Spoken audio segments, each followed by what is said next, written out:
This is a very strange judgment. Angry judgments are never sensible. It's not a doable order. I can say go and eat lunch in Kanyakumari.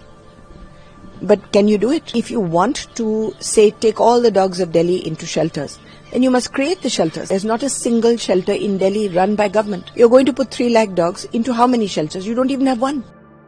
It's not a doable order. See, anybody can give any order. I can say go and eat lunch in Kanyakumari. But can you do it? Same way, if you want to say take all the dogs of Delhi into shelters, then you must create the shelters. There's not a single shelter in Delhi run by government. So there are 3 lakh dogs. You're going to put 3 lakh dogs into how many shelters? You don't even have one.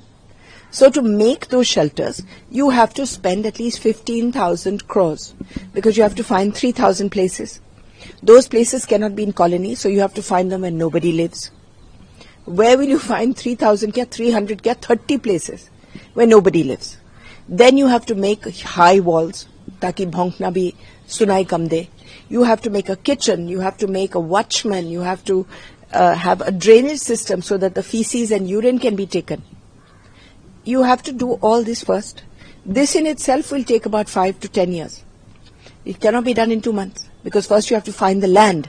Then you have to create, you have to say that the land belongs to the shelter. Then even if you have made the shelters, manlo, and you're putting the dogs into them, you have to spend 5 crores per week feeding the dogs, which now the feeders are doing for free.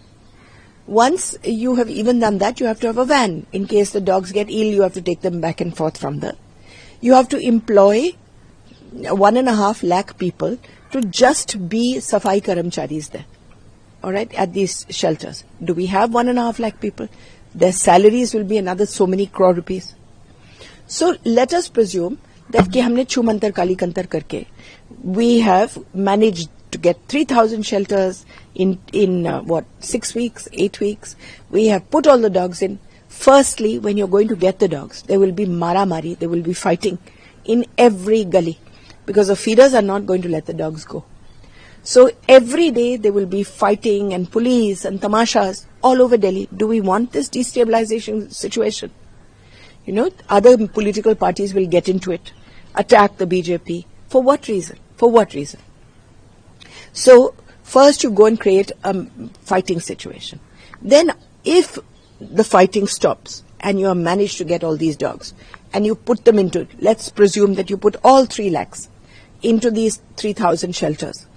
Then within 48 hours, Ghaziabad, Faridabad, villages, all their dogs will come to Delhi because all animals and all humans only go where there is food. So there's food in Delhi. There'll be masses of food in Delhi.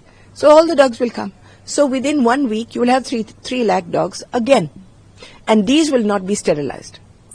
So what will you do then? You'll start the sterilization program all over again and spend another 100 crores on it. Does it make sense? So I'm just saying that this is a very strange judgment. It's given by somebody who is in anger. And as you know, angry judgments are never sensible. So it is, the mayor, for instance, says ki, I can do this in 6 weeks. Then let her try. There is not a single shelter. Where will they take the dogs? Maximum they'll take them is from here, then they'll throw them there. Again, same problem. So, I would suggest that the MCD and all the feeders had come to a mutual conclusion on Friday in front of the minister, Kapil Mishra, saying that these 14 points can solve the problem of Delhi's biting and dogs. After all, we all want the same. We simply want there to be less dogs, to be less bites or no bites, and we want to live in harmony with animals, right? So these 3 things are possible within 2 years if they follow the roadmap of these 14 points. But now this judgment has come, and this judgment is senseless. Not only that, I don't even know if it's legal, for the simple reason that a bench of 2 Supreme Court judges have already given their judgments on the dog matter in Delhi. And theirs is a proper, reasoned judgment. We now, a 2-member bench, which is exactly the same as the last bench, of 2 other judges have given a judgment which is extremely opposite to the first judgment. So who should we listen to, the first judgment or the second judgment? Does it make sense? No. This is not something that is doable.